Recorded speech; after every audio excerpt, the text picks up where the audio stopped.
Hi.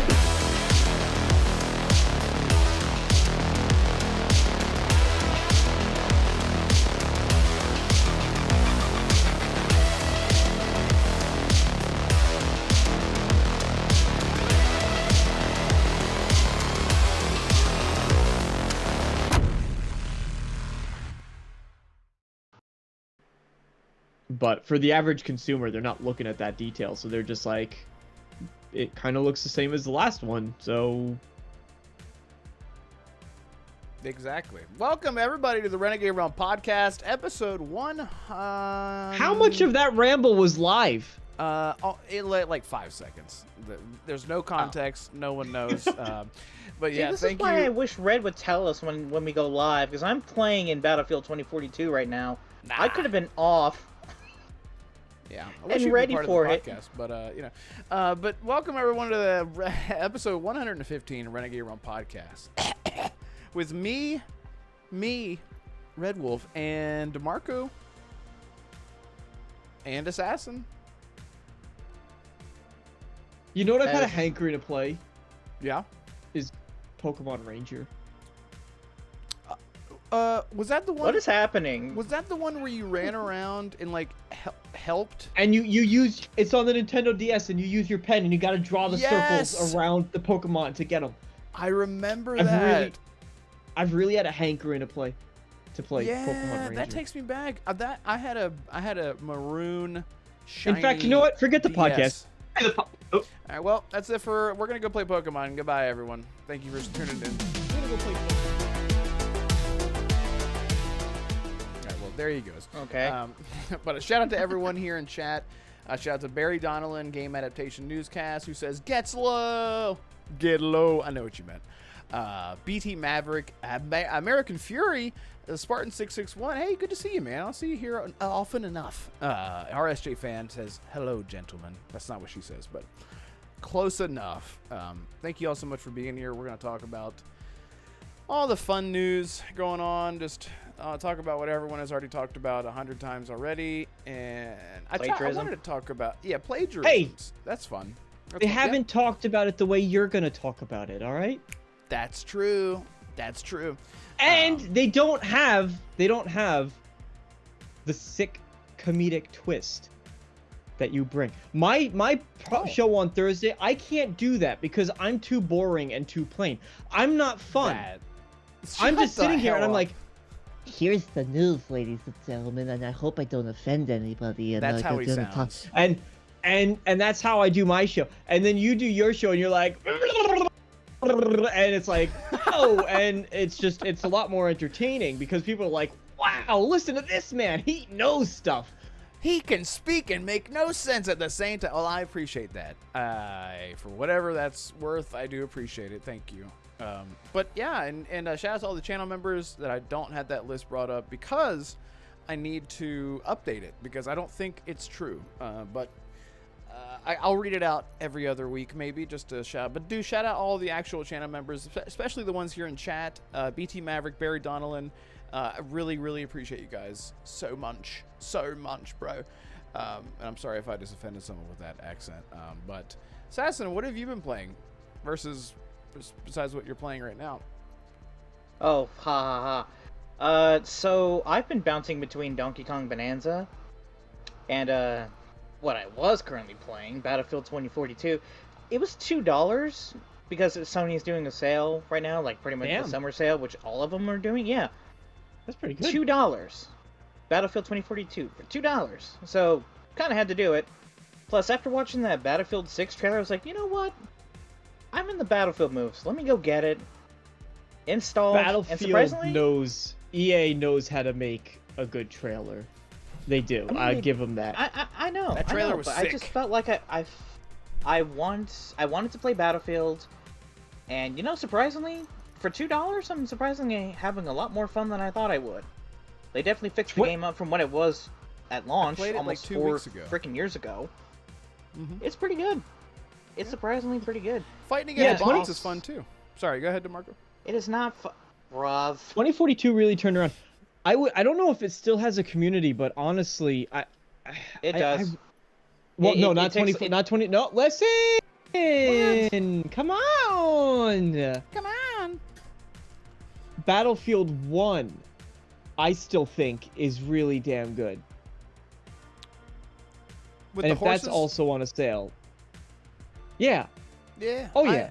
I remember that. I really like. There were certain maps that were terrible in multiplayer, but a lot of them I really, really loved. Like there's this hilly one I think was like a French battlefield, like hillsides and really fun. And then they had, I don't know if because I haven't played Battlefield 1 in ages, and I never played any of the ones that have come out since that. But they had a really fun mode, and if the game still does have a player base, people probably aren't playing this one. They're probably mostly in Conquest or something, maybe Rush. But they had just this front lines mode where you would be doing this tug of war, pushing the objective back and forth. Yes. And I did love that ad nauseum. I loved that mode so much. So I don't know if Battlefield 1 is also $2, but for $2, I'd say it's worth checking out to see if people are still playing that game. Well, let me take a look actually, because I'm still on the PlayStation Store, and I did get a notification that some more games have been added to the summer sale, so I'll take a look. As far as the other game I've been playing, Donkey Kong Bonanza, like, Damarco, I know how you feel about, getting a whole new console for one game, but man, this is one type of game I wish that you had, that you could play, because it's a lot of fun, man. It really is. It's got that, it's like Astrobot and Hulk Ultimate Destruction in one game. You just wire transfer me $400. I'll cover the rest, but you just wire transfer me $400. And then I'll cover the extra 100 to pick up a Nintendo Switch 2. There you go. Hey, man. I'll pay for the game too. I'm not even asking for I'll buy their overpriced game that'll never go on sale too. So you're right. That is insane. Fair, very, very fair criticism.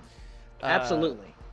Real quick, thank you so much to Cypher, who I know this person on Twitter. I see them all the time, replying, liking things back and forth, and I think this is their first time on the show. I'm not sure, but really, really appreciate that. $2 super chat. It says, sick trailer, but don't get hyped. You guys rock. Thank you. You rock, Cypher. Thank you so much. Yeah, I mean, especially with games. I mean, I think he just means, like, we've been burned with Battlefield. And especially with EA, so if that's all they mean, then yes, I shit! Agree, hey, Damarco. So Battlefield 1, Battlefield 1 it's in the summer sale. It's $5, or I can just download it because of my PlayStation Plus subscription. I would check if it's very possible you can't get into a lobby for that game, and if you can't, I wouldn't be surprised because it is older. Yeah. But for $5, honestly, I would try, especially because I don't know what Sony's return policy is, but especially if you can return it. I mean, I would just download it if you want to play it tonight after we're done. No, I don't have Battlefield 1 playable anymore, actually. Yeah. That sounds like pain. Real quick, Game Seeker, thank you so much, bro, for the 5 gifted channel memberships. I really appreciate that. So nice, man. Gifted to Death Wish Dre, that's hard to say. Web Dave, Talos Ray, Scott McLaurin, Nick Artistic, thank you so much for doing that. I really appreciate it. Frost says Metro in Battlefield 4 was the best map, in my opinion. It's so chaotic. Yeah, I'll never forget that. There's this legendary. Wait, did Metro in Battlefield? Yeah, the map. Yeah, Metro. That was Battlefield 3. I thought it was 4. No, Battlefield 3 had Metro. 2? I think. But did you see any of the Battlefield leaks, Damarco? Battlefield 3. Absolutely. Yeah. Operation Metro was Battlefield 3. Yeah. Okay. I shouldn't second guess myself.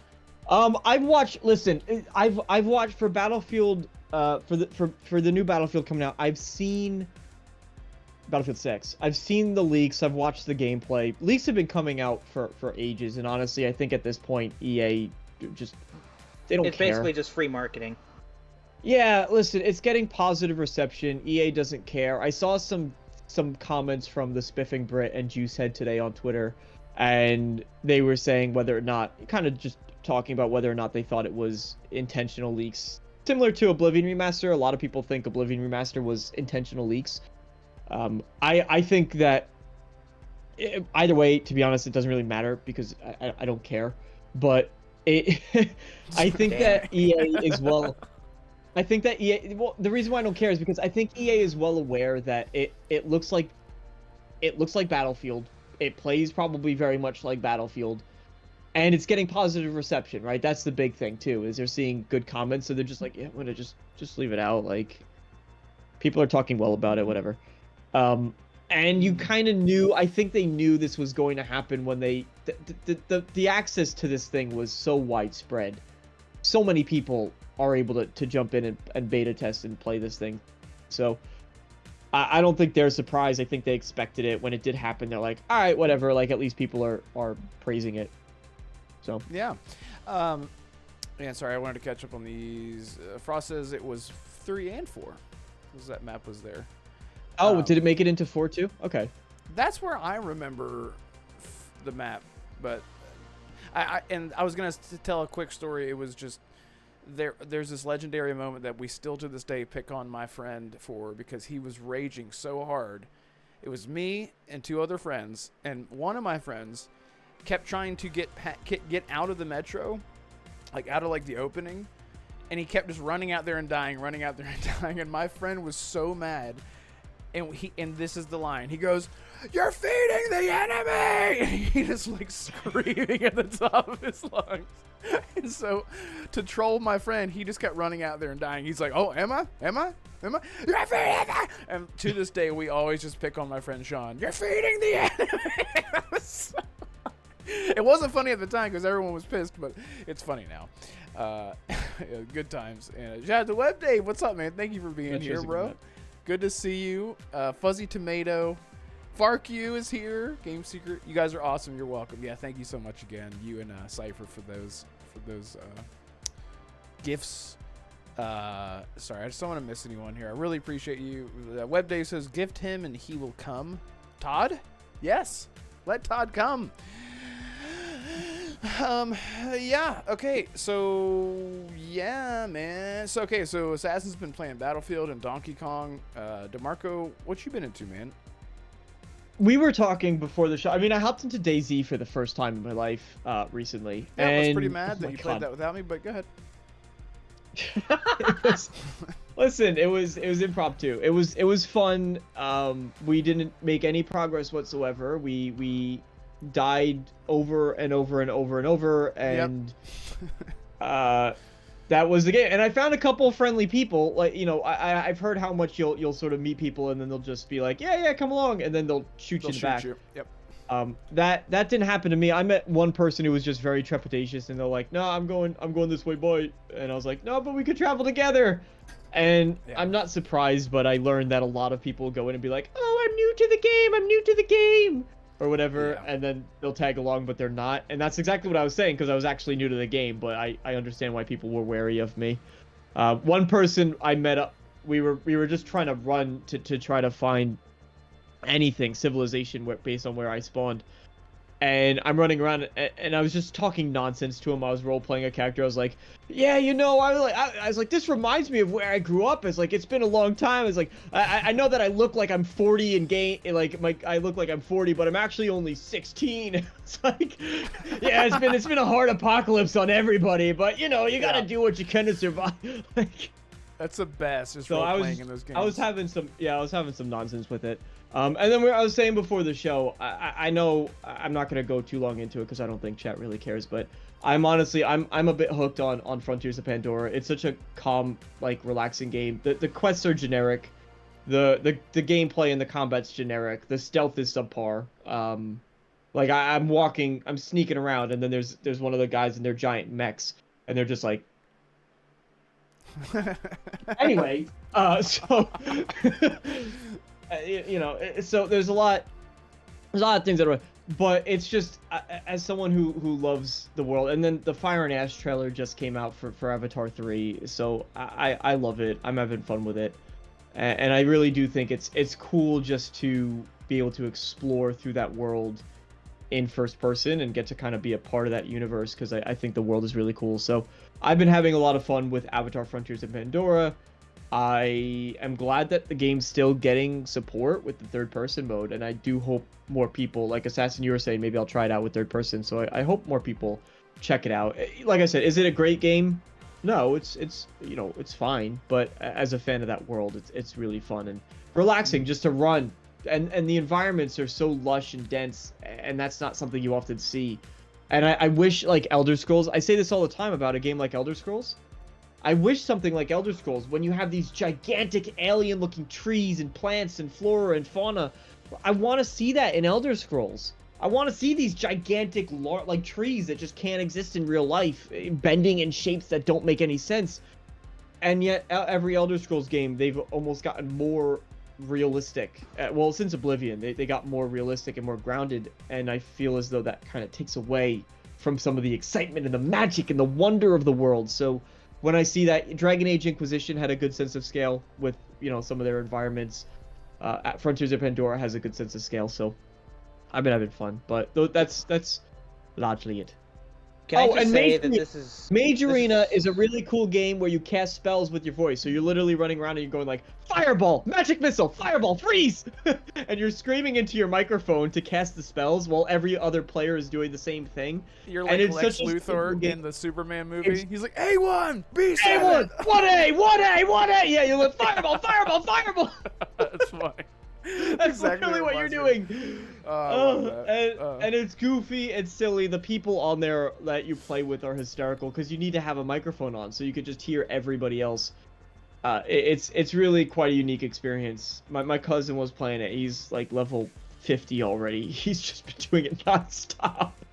I love that. I love whenever games include the mic. I know. Shout out to Lotus Esprit. What's that? I haven't seen you on. I hope you're doing well. Hope you're doing so good to see you. There was a game, was it, I think Alien. Yeah, Alien Isolation does that, where you can turn on your mic. And then it'll hear your And I was always like, I can't tell if they can hear me because I'm like, oh shit. And then like, they didn't do anything. And I'm like, is it working? Or, and then there's also a game strictly based on that. I'm sure you've seen it. I cannot remember what it's called, but it's like this little indie game on Steam. And if you make a noise, you die. Isn't that Lethal Company? No, but no. It's very too many very PC indie. games. Yeah, it's very indie but anyway, BT Maverick says Avatar is a beautiful game. I modded myself all the crafting stuff because I don't want to waste time searching. I hate level gating. Yeah. Whenever it makes you grind, I can see that. I like just running around. Like you're picking fruit, you're like sneaking, and you're trying to hunt up to the animals and get them in their weak spot, and you're waiting for them to kind of either move or you're trying to position yourself so you could get that angle. I love all that stuff, and it keeps you in the game. That's the thing too, is like every element of it was designed to keep you in the game. So even when you're using your gimmicky like eagle vision or avatar vision or whatever nonsense is called, but you have your magic sight and you're kind of looking at it still kind of works to keep you in, you know, in the world. There's no HUD elements that are popping up like, here's the weak spot with the marquee sign that's pointing right here. Like, this is where the animal is. And even when if you're tracking a specific animal too, there's like just this tiny little thing up in the corner of the screen that tells you what animal you're trying to track. And then everything else is worked into the environment. So if you could see their kind of trail of where they ran, it's just gold, so it stands out amongst the other ones. And so I like that about it. Love that. Shout out to Forsaken says Dead Space 3. This is it. Yeah, but one of the best, probably the best co-op game that I've ever played. Still to this day, it's amazing. We need to play that. Gears of War would like a word with you. Gears of War is pretty generic co-op in the grand scheme of things, but it is great. It is very great, especially whenever they separate you, like in Gears of War 1. That I love. That's the kind of stuff that I love, and Dead Space 3 did a lot of that. Hey man, I'm just saying, one franchise is still alive, and another one got put on the shelf for a second time. Fucking EA. So fucking stupid, man. I've been itching to go back to Dead Space remake because I just fuck. But I want to like knock out the other games. Like I'm going through all the Resident Evil. That's what I've been playing, by the way. I need to beat Alone in the Dark. So I downloaded that again. I have the Sinking City. I'm gonna go through that to beat that. But I finally made progress in everyone's favorite Resident Evil game in the whole world, Code Veronica. And I don't know why. I say like, because everyone just wants a remake of that so much. It's the best one. Remake that one. Come on, cowards. And I think I understand why it was so popular for its time, because I just went through 0 for the first time, beat it, played 1, the remake, the remaster remake, beat it, and now I am and then like I recapped on 2 and 3 because I've played those so many times. And I finally got to Code Veronica, and I've talked about this, going through them in chronological order. whenever I got to Code Veronica, this is just an up-res from like 2005 or whatever. And immediately I was like, oh my god, this game is so old. And then within the first 10 minutes, I immediately got stuck. And I was like, fuck. And I just could not progress. I was like, I am already stuck. I'm already having to Google and find my way out of it. But I took like about a month away from it. And I was like, let me just be patient with it, because I feel like I'm forcing myself to go through this franchise. And so I came back to it, immediately finished the puzzle. And I'm just, without Googling anything, I am just going through it. And I feel like during the time of its release, Code Veronica was streamlined in comparison to 1, especially. Because the map gives you more information. As soon as you pick up a key, you just pull up your map and you look for a green flashing icon. And you're like, that's the door that I need to go through. So that's what I've been enjoying about it. Because every time I pick up and play the game, I am actually progressing the game, and that was the one thing that I could not. That is my pet peeve of any game, of any gaming in general, is running around clueless, lost, wasting an hour and a half, 2 hours, and I'm just like, I've done nothing, and I'm lost, and I'm like, I hate having to feel like I'm picking up my phone to progress the game. I hate having to do that. This game has not, I've only done it like 2 or 3 times. It was the first time that I got stuck, and I was like, oh, that was simple, I'm an idiot. And then there was one time where I picked up like this golden key, and I ran all the way around the palace, and I was like, fuck, here we go, I'm getting lost. And then it was a simple fix, but anyway. There's certain games where that's fun. Like, that's, if I'm not mistaken, that's how the old King's Quest games kind of were, where it's like you'll find something all the way over here, and then you need to kind of use it all the way over there. But you can possibly use it here, but that'll mess you up because you also could. And so that's like an instance where it's sort of built into the game to get a little bit lost and yeah. in that way, I think. But same with like, again, to go back to it, same with like Avatar, like just getting lost in that world. But that's an open world game. You could say the same about like a Skyrim, like getting lost in Skyrim and just going around and exploring. But that's kind of part of the point of those games. I think that so you don't there mind is as something much to say about like loving the IP that you're in, and then you're okay with being lost. So like, right? Yeah, that's Stalker. a huge difference. Then it's like, and I thought about this recently. I'm like, why am I okay in Stalker whenever I die? And I'm like, fuck, I died. That was crazy. Wow. But like to anyone else who's not like invested in the series and they die and they're like, fuck, and then they just like give up. There's like, I'm so tired of dying so much. But I feel like if you're invested in the series, it definitely helps. Like, so if you love Avatar, the IP, you're like, I'm glad to be here. I'm glad to be running around just doing stuff. But I think about it like with, for example, Amnesia: The Dark Descent, right? Which old game now, but that's a game. It's a horror game that's very easy to get lost in and be like, I have this stuff and I don't know what the F I'm supposed to be doing. And because it's more of a linear game, right? You're trying to just follow this, but sometimes you just don't know where to go, and that's when you turn around and you say, I'm done. or right. or like getting stuck in a puzzle.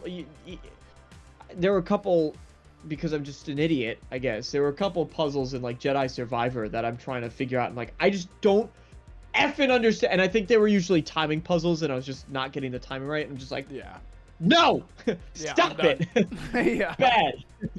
I've been wanting to go back to that game too. I've been fighting. I said this last time we did a show. I've been fighting this like. Just like downloading everything. I'm like, I want to play this. I just downloaded it. I downloaded like Insurgency Sandstorm and like Metro, and I'm like, stop downloading things. I just need to focus on the games that I need to finish. But anyway, so yeah, I've been going through Code Veronica because I want to finally get to the more recent games that I haven't played. Like I played the demo of Revelations years ago, whenever the game first came out, so I've never beaten that or 2, or is that it? Yeah, I think there's the only ones I've never beat actually. But yeah, so I'll be a full-fledged fan by the time I'm done with all this. But Anyway, so yes, thank you all so much for being here. I really appreciate it. And like Fark, you said, please hit the like button. If you don't, Red might go full digital, and I'm sure he will love that. Yeah, shout out to BT Maverick, by the way, or BT Maverick. Well, shout out to BT Maverick as well. But shout out to Fark, you, who did I tell us already about the games collection where the Oblivion Remaster got a physical edition, and I think I was bitching about it in chat. I tried to. So game you were. collection... Final Fantasy 16's getting a physical. What? No, it's not. Anyway, Just kidding, yeah. Yeah, I was gonna say gamescollection.com announced they're like, "Oi, bruv, we got a physical edition of Oblivion Remaster. We do, I will." And I was like, "Oh shit!" And I went to go buy it, and it autocorrected. It was like, "Checkout, PayPal, done. Here's your here's your order number." And as soon as I realized it autocorrected to the United Kingdom. And I was like, shit, why did it do that? And I was like, please don't tell me that they don't ship to the United States. So I emailed them, and over and over, I'm like, please. And finally, this lady gets back to me, and she's like, you know, I did respond to you, but I'm like, I didn't see it. And she's like, we do not ship to the US, so I've refunded you. I'm like, fuck. So Farq was nice enough to pre-order the game, and he will ship it to me. So it's like this, all the hoops that I jumped through just to get a fucking disc. But I appreciate you so much, man. It's ridiculous. But Assassin, if you want it, hit up Farky. No, isn't it region locked? Apparently not, because I saw a lot of people asking that, and I think they said no. Yeah, because I was like, because I'm pretty sure if you order from another country, I'm pretty sure for certain publishers they region lock those games. For certain, you can't play it. Everyone is just going to be speaking in a British accent when you get your edition. That's what it's gonna. Everyone's gonna be exactly. Joffrey, all the NPCs. It's just by default. You can't turn that setting off. Exactly. Can Patrick Stewart. Can a publisher do that with one of their games, please? Just like if you get it from America, it sounds American. If you get it in Japan, it's Japanese, and you know. Well, you're just talking localization, right? I'm talking about like a Japanese, like voice actor speaking English or whatever language, you know, that sort of thing. Oh, I don't know. I've been playing Assassin's Creed Shadows, and I put it in Japanese, Portuguese mode, and it's been amazing. I love it. I love it so much. Well, because Yasuke speaks Portuguese. Yeah, I know. Yasuke is Portuguese, yeah. But it's been amazing, and I'm like, I don't know if I can follow this, and I've been watching Squid Game Season 3, and I'm like, I can do this. What the fuck am I talking? But, like, during gameplay, it's like, people will be like, hey, and I'm like, they're usually saying something like, get her, or attack her, or whatever, and I'm like, cool. But, like, during a cutscene, you can just read it all. It's just, like, it's one thing that I love about, like, Star Wars, whenever they're like, Jumpa, pinky, stinky, doo-doo, and they just have, like, a little bit of dialogue, and your brain, like, shuts that off, and you're just reading it, listening to a language that you don't understand, and it's so much more immersive. It's so hard to describe, but I don't know. I got over that really quickly, and I've been loving it. And so anyway, let's get into the show. I really appreciate everyone being here. Like I said, shout out to Lotus is Free. If Sea Wolf Swim says anything crazy, I will probably not see them to blog. I got so tired of them. Yeah, you guys, if you're mods and you see someone being in an a-hole, just hide them. I don't care. If Sea Wolf Swim shows up and they're nice, then hey, let them go. But they have a tendency to, you know, be an A. But let's get into this. I have a question before we start. Please. Did either of you guys watch the Cronos The New Dawn previews that came out today? Dude, I didn't know she was a chick. I was like, pre-order canceled. No, I'm just kidding. But I did just I didn't realize that the main character... What the... But I didn't realize. I'm just totally kidding, everyone. By the way, I didn't realize because I saw the description on the Twitter post of the new trailer, and it was like follow in her footsteps of TND1. I was like, her, a woman? Oh, so it's a literal Metroid situation. Yeah, exactly. Because a lot of people back then didn't. A lot of people thought Samus... Samus back then was a man, but then Nintendo was like, nope, Samus is a female. Right, but I thought that was cool. I was like, that's so cool. Because I want to know more about like her story and like why she's there. But it just caught me off guard is all. Like I was like, what? Okay, whatever. That's great. But it's a big bubble-headed fucking weird looking character. I was like, that dude looks weird. But anyway, yeah, I'm really excited for Cronos New Dawn. Really, really excited for that game. But anyway, It looks good. the new Lara Croft, yeah. BT Maverick Oblivion Remaster keeps booting me out. I can't even play the game no matter the device. xCloud, console, PC Game Pass, and GeForce. That sounds like Did a you get it PC physical? thing, I guess. Or well, that wouldn't make sense if you're trying to game on xCloud. That shouldn't affect your. That's weird. Maybe it's like an account thing. Maybe it's like a signing in, signing out type deal. You know, like blow on the cartridge type thing. Yeah. So, the lady from Returnal is inside that suit. Yeah, that would make sense. Son of a bitch, you're right. I was just double checking what you said, and I was like, I'm looking at it right here. Follow Traveler ND 3576 as she lands in the New Dawn district. Yeah, I was And like, is what the tasked hell? with finding her mysterious predecessor. I had no idea that the main character was a woman. I didn't either. Not that it changes anything, It but just- I was it like, makes it more oh interesting shit, that's 'cause actually kind of cool. We don't it's- have that many female like horror protagonists horror games at all. That's like exactly we think what I'm Alan saying. Wake, Yeah. we think Isaac Clarke, Leon Kennedy. I mean, yeah, we have Resident Claire Evil. and Claire Amnesia and the Jill, Bunker. but Who? who? Oh, not the Amnesia the Bunker. Amnesia. One of the Amnesia games. The one before the Bunker. I forget the name of it. That was a female. Okay. So look, Oh, okay. let's get this big one out of the way. The one that everyone's talking about here. PlayStation games coming to Xbox. The whole slate. All of it's coming. Spider-Man's coming. Last of Us is coming. Last of Us 2. Day and date. They're all coming over. Day and date. All coming, baby. Yeah. So I feel like I have listened to every single podcast in the whole world and I feel like by proxy I have inherited a lot of opinions. I have sort of I guess I agree. I gravitate to a lot of opinions via a lot of actual facts.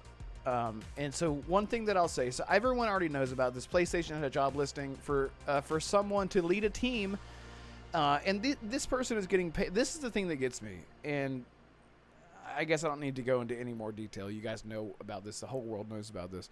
This position is paying over $200,000 a year. And the first thing that people did was they sort of downplayed this as like, this is two things. They downplayed it as like, this is just meaning just live service games or whatever. That could be. But the other thing is, a lot of people pointed out, namely Reforge, said this position has already existed, right?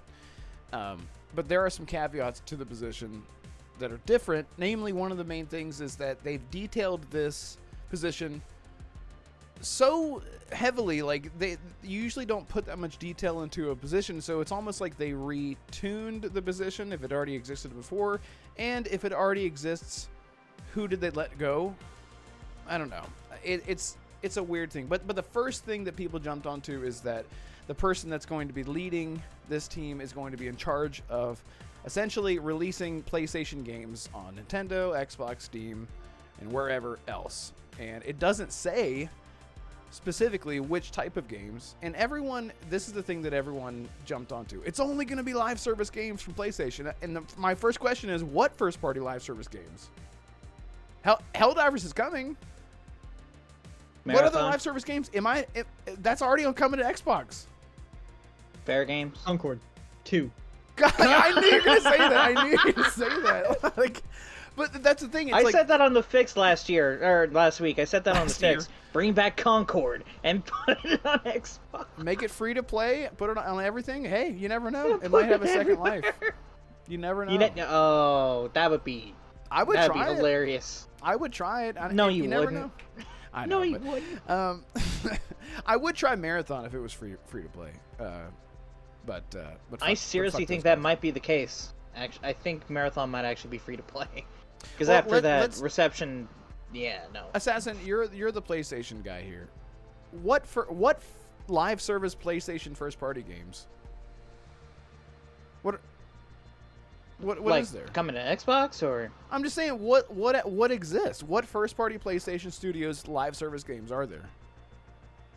Well, there's Helldivers 2, which you mentioned. There's Marathon, what I mentioned. I genuinely think that Fair Games may launch either day and date on Xbox, or it may come like a year or so later, like Helldivers.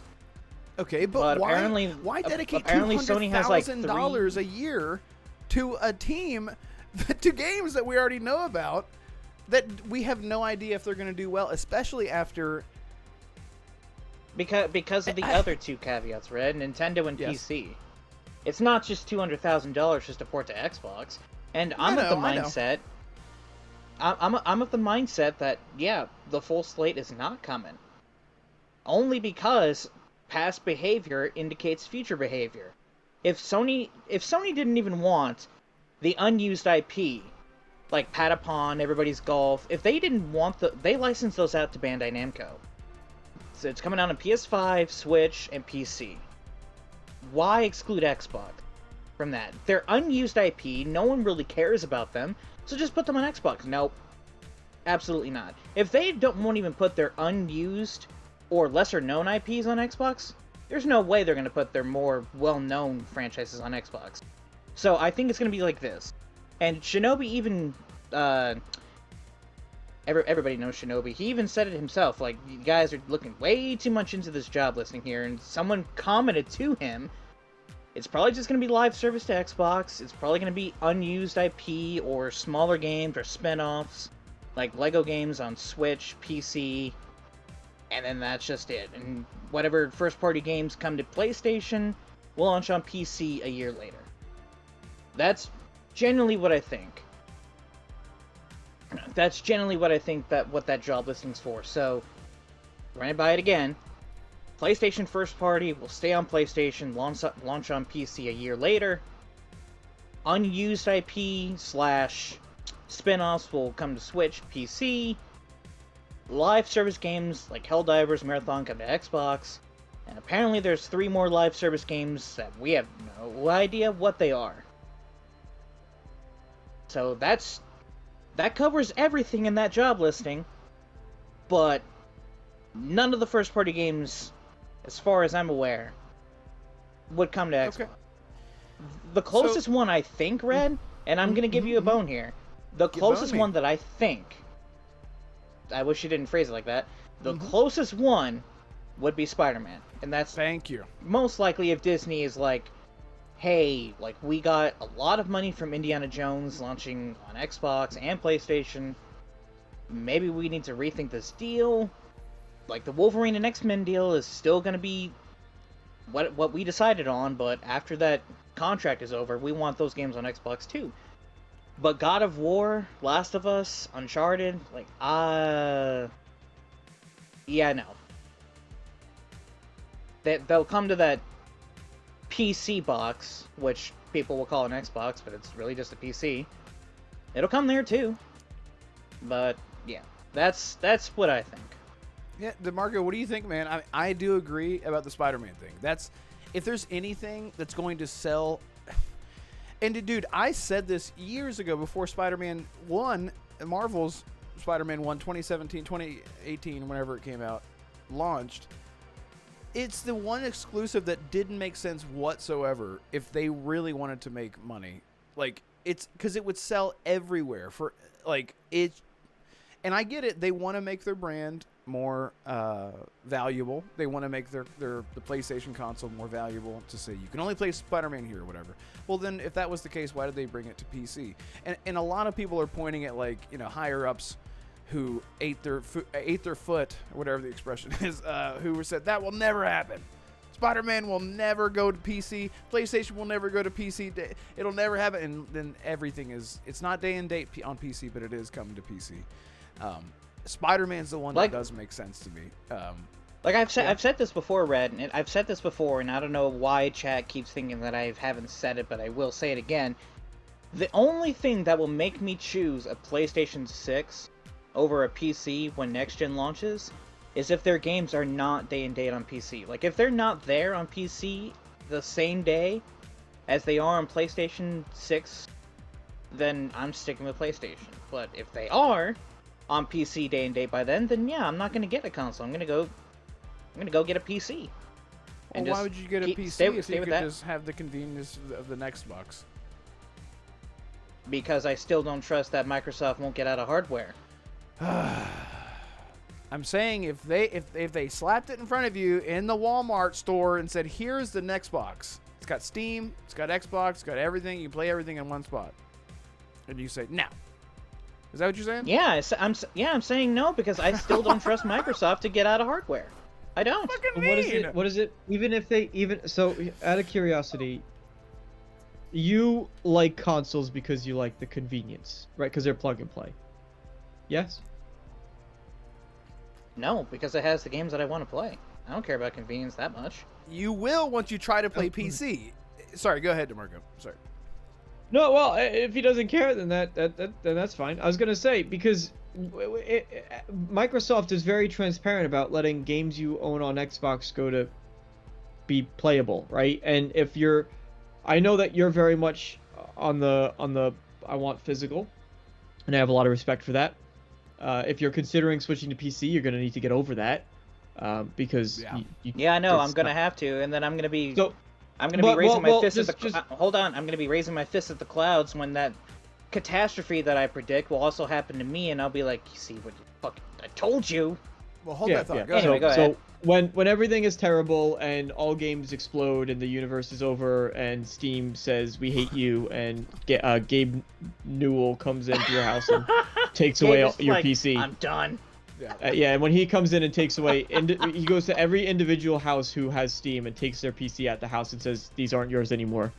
When that day comes, Xbox has been very transparent. What the point I'm trying to get at is Xbox has been very transparent about the fact that they are allowing their games to be playable anywhere. So you buy them through the Xbox store, and then you'll get them on PC, and you'll get them here, and you'll get them there, right?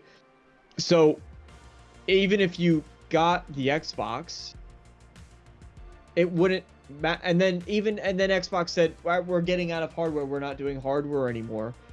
You can then make the decision to move to PC, because if you start going digital now, all of your games will carry over to PC anyway. Mm-hmm. And then you'll just also have the benefit of, if you have the Xbox, you'll also have the benefit of just straight up, you don't even have to buy them through the Microsoft store. You can just be like, well, I'm just going to get them through Steam. Okay, so let's say what you said, what you're saying does come to pass, which is technically what I'm saying. If Microsoft says in like 5 years, "Oh, we're getting out of hardware," well, if I already have an inkling of that happening, wouldn't I just rather get a PC a couple years ahead of time, so that way I wouldn't have to worry about that? I would say you should get a PC now. But you know, I'm biased. I don't have the space, but hopefully within a year or two, I definitely will. Yeah, of course. I mean, assuming that all other variables lined up, right? Which I know is a big assumption, but I would say just get a PC now. But ultimately, the reason why I started off this conversation with did you enjoy the convenience of the plug and play was because then you'd be able to stick with your, the hardware, and then when you had to, you'd move over and you really wouldn't be losing anything. But if the convenience of having a console, or even hell, I mean, you can make it work. Obviously, you can make a PC setup work on your TV, but even just like my monitor is this close to me, right? It's very so.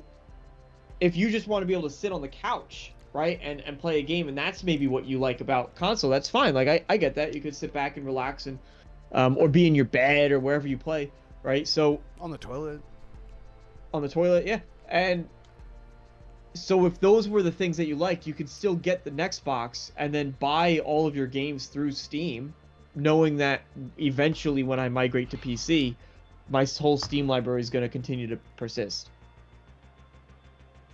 yeah.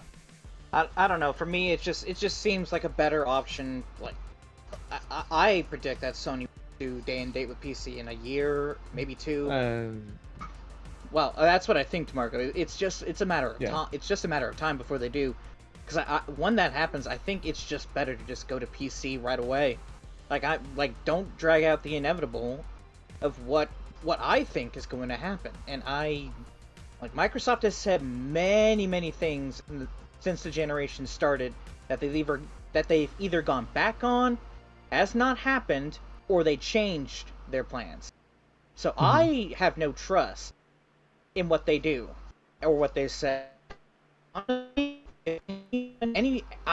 respect y'all on the Xbox side who continue to believe what Xbox says, anything what they say.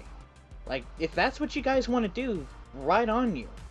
But just because I don't agree with what they're saying doesn't mean that you got. It's basically just because you guys are right doesn't mean that I'm wrong. Like, if that's what's gonna happen, no. then Nobody's. This isn't a right or wrong situation. I know, but I accept I'm most likely going to go to PC in a couple years. That doesn't bother me. Until the whole catastrophe happens, which I predict will happen sometime in our lifetime. But anyway, that's all I really gotta say. Like, this job listing, it does not bother me at all. Because I'll probably be on PC by the time their PlayStation's plan comes to fruition. So I'm gonna be honest. I think you're moving the goalpost. I'm just gonna call you out on your bullshit because you're running back. Well, and now that Xbox has PlayStation games, I don't even. By the time I'm gonna outrun them, they can't catch me. I'm gonna be out the door. I'm gonna have my PC. I'm gonna have everything set up. And nah, you almost got me, Microsoft. I don't trust your ass. And then we're sitting here with a new console that's just like a PlayStation. That's just like an Xbox. It's just like a console gaming experience where everything exists. And you're telling me you don't want to engage with that because you don't trust someone?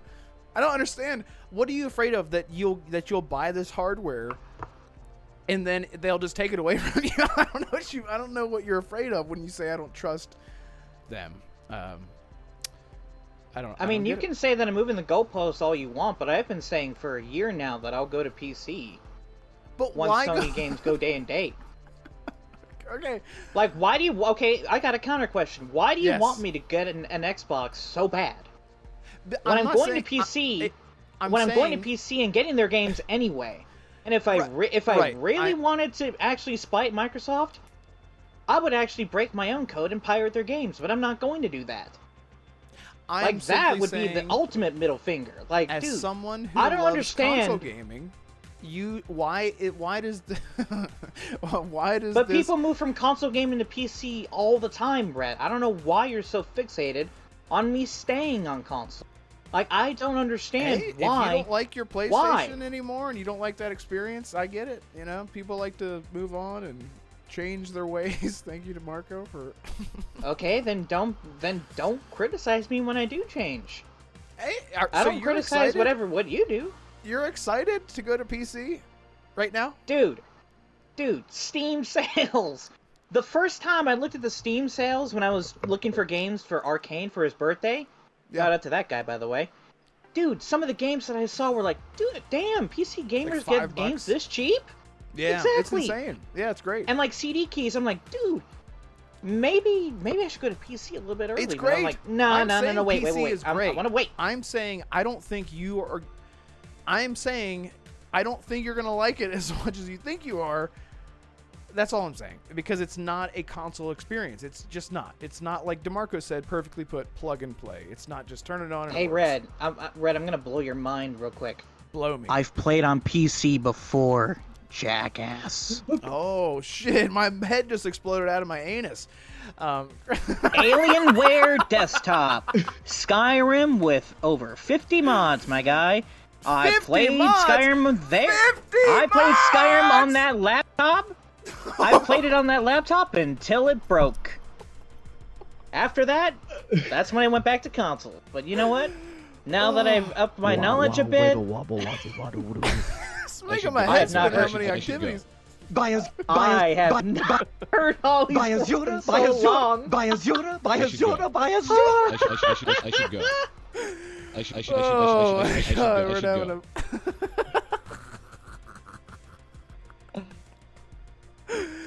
All right, it's great. Also, I love how BT Maverick is like, well, what about your library and all the money you spent? Dude, I could just literally exchange that at GameStop and get some Steam cards. BP Like, it does not Maverick. bother me. Got your ass. It does not bother me to restart, especially if Steam sales are so frequent. Like, it does not bother me. Yeah. Well, hey, look, that's great. Well, Damarco, what Hey, do you Fuzzy, think about hey. Spider-Man? Okay, go ahead. Sorry. Like, I was just like Fuzzy Tomatoes, 50 Skyrim mods is rookie numbers. That's why man, we were I- making. That's why- Hey man, I couldn't do any more because of the size of the mods. I think Okay. it was like, I think I tried. Great. You're lagging out. So I'll just Got say. the Jarl of Yep. Iverstead? Nah, I can't remember. But yeah, those mods were pretty big. All right. Yeah, DeMarco, let's just get back to the topic at hand. Spider-Man. Listen, I think this whole thing. I don't think. I'll be very brief. I don't think that PlayStation games are going to be day and date. I do not believe, at least in the immediate future. Right? I'm never say never, Mm-hmm. but never say never. But at least in the immediate future, I don't think it's their plan to start doing day and date. They're going to do at least probably stick with their current strategy, which is about a year between the PlayStation release to other platforms. Basically, you know, as far as this job posting goes, whether or not this position has existed in the past or not, in some capacity it has. They might be making someone they want more dedicated to it, because obviously the whole thing with the next gen Xbox is that, at least the rumors, I don't think anything's been confirmed, but they're going to be integrating things like the Steam store into the Xbox. So essentially what that means is PlayStation needs to have some level of preparation to say, okay, our games are going to be on Steam, which means they will also need to work on Xbox hardware in some capacity. So their games, whether they like it or not, are going to need to be optimized. And consoles are now drifting more towards being like a PC anyway. So even the Diskless too. architecture. What? Dickless? Diskless. The Xbox Diskless. Series S. The PS5 Pro didn't have a disc drive either. You had to buy it separately. They want you digital. Don't be surprised if the next Xbox and the PS6 are both digital. Because screw physical games, right, Red? Yeah, screw them. Nah, they'll Okay, be peripheral. They can't lock their customers out of their games. I feel like the But peripheral as is far a as necessity. games just going straight to Xbox, you know, obviously now everyone's like, well, Spider-Man's going to make a move to Xbox. I think if there was a game they're going to try, it would probably be that.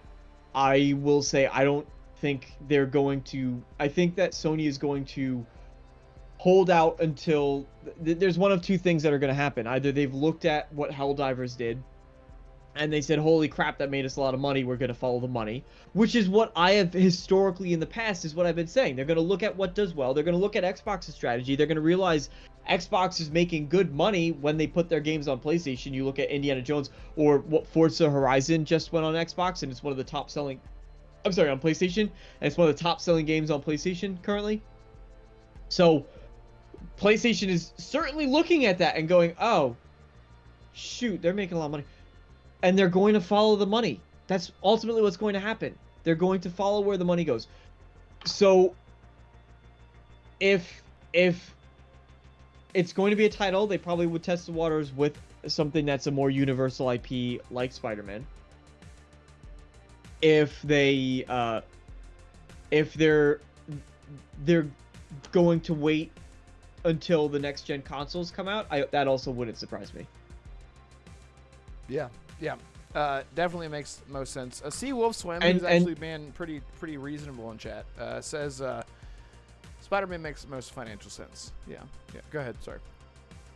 Well, I was just gonna say on top of that, if they're waiting until the next gen consoles, it's possibly because it's not going to technically be available on the Xbox storefront, right? It might Right. only say because they know that they're going to want Spider-Man to be backwards compatible, or that Spider-Man is already available on Steam. So Right. Sony's thinking to themselves, okay, we need to make sure that the Steam version of the game will also work on Xbox hardware. Right. So they're not necessarily making any plans this generation to suddenly start dropping their games on the Xbox console. Right, and those games, I know a lot of people who are much more tech savvy than me sort of confirmed what, I guess, common sense I had in my head, which the work is like halfway done, if not more, with these ports, because all you're doing now, you know, with it being ported to Windows, you have all the button prompts for Xbox already there. You have, I know Colt was talking about the same thing last night, actually. And to that, I would say you would only need to optimize it for console specs. And namely the devil itself, the Xbox Series S. But I'm ready for things just to be Series X and next gen exclusive and just get the S out of the way. I'm so tired of hearing about how the Series X gave me lung cancer and murdered my family or whatever. What the fuck? It's just like everything is the Series X's fault. But yeah, I mean, it's like that one scene from Harley Quinn where you shoot him with a gun. Harley Quinn gave me cancer. Yeah, or it's like the Like, Family Guy Xbox episode gave where me he's like, cancer? in the old one of the older Family Guy episodes where they're like trying to ban cigarettes and they have all these people speaking out. They're like, cigarettes killed my father and raped my mother.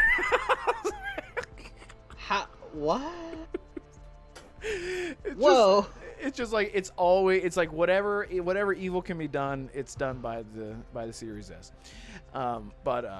Seawolf Swim question: does anyone here think that Helldivers 2 on Xbox will match Forza Horizon sales on PS5? I don't know. No. Helldivers seems to be. I don't think so. That's just an insane number. By the way, that was actually. Thank you for saying that. It's actually a point I was going to bring up. Horizon going nuts on PlayStation, selling so well, and the fact that Sony. I'm saying the fact that. Are you good? I'm good. I think I'm he's good. dying. I am. Did you get lung cancer?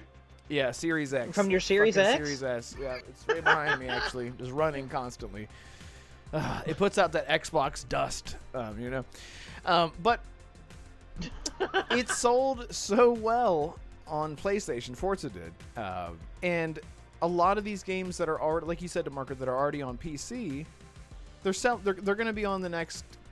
seemingly the next box console with Steam integration. So why would they try to fight it now? Now is the time for them to start doing partnerships and deals and start working together and saying we're making tons of money off of each other. And the day of exclusivity, the days they're dying, they're dwindling, and I'm so happy for it. But anyway, unless there's any other thoughts on that, we can move on. BT Maverick says Days Gone would be a good one. Yes, that's Days Gone is a great one. Days Gone sort of have. It's not like it gives me Death Stranding vibes in terms of the gameplay. It just seems like the type of PlayStation exclusive that works on Xbox. Same thing with Helldivers. It just seems like, and again, this whole mentality of what type of game, like the third-person slow walk sad dad games, as people call them, for PlayStation. That's not just because it's PlayStation. It's because PlayStation mastered it. You know, they have great AAA examples of what those games can be in terms of quality. Doesn't mean that it's just a PlayStation game. They just did that. But they do it well. They do. Yeah, Days Gone, Spider-Man. Those are the two ones that I'm hoping for. Anyway, speaking of piece of shit companies that don't know what the hell they're doing, Warner Brothers back at it again, man. I love this so much. After losing over $200 million on Suicide Squad, Warner Brothers Games has another live service game in the works based on I inhaled like a piece of a toothpick. That's what's happening right now. Based on the iconic IPs in the vast Warner Brothers and DC Comics catalog. They said, you know what? Lost $200 million on Suicide Squad. Shut it all down. Let's do it again. But this time, we'll do it gooder. I cannot believe the absolute, like... There's so many words that I could use, but the shit that Warner Brothers Games, they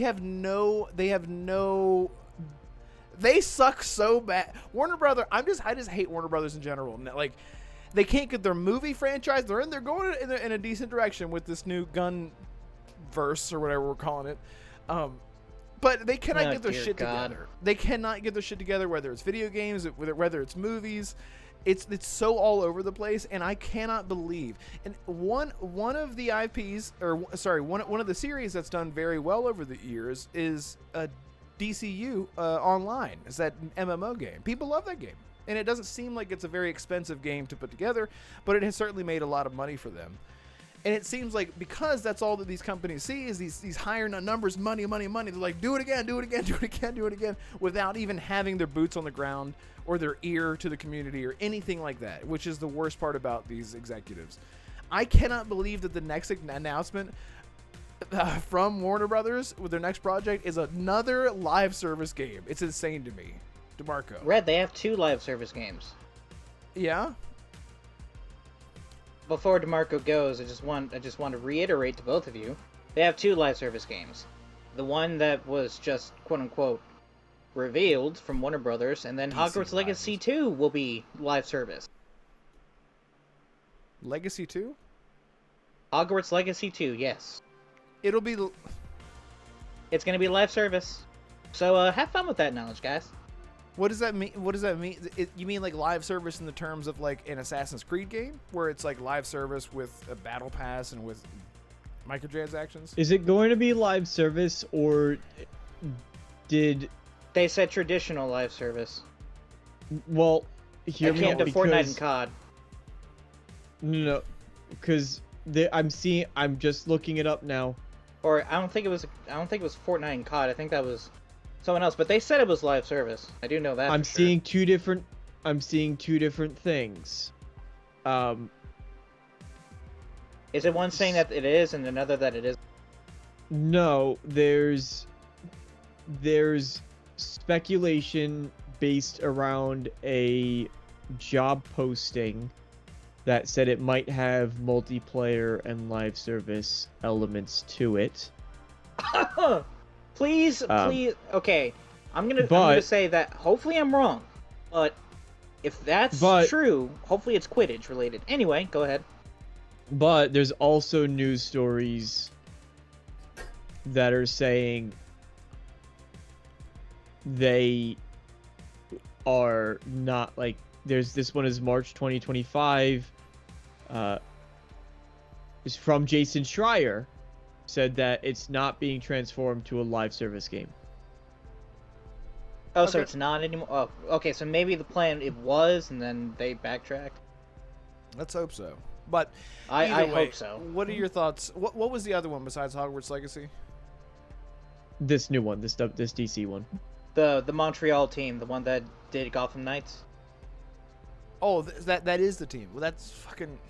Yeah, the Gotham Knights and Batman Arkham Origins team. Yeah. The thing is, dude, what I would want out of a quote live service, if there was live service elements, what I would want out of a DC live service game is literally what we got out of Gotham Knights. Unless you wanted to like reskin it and you're actually playing as Batman and Robin and Catwoman and whatever.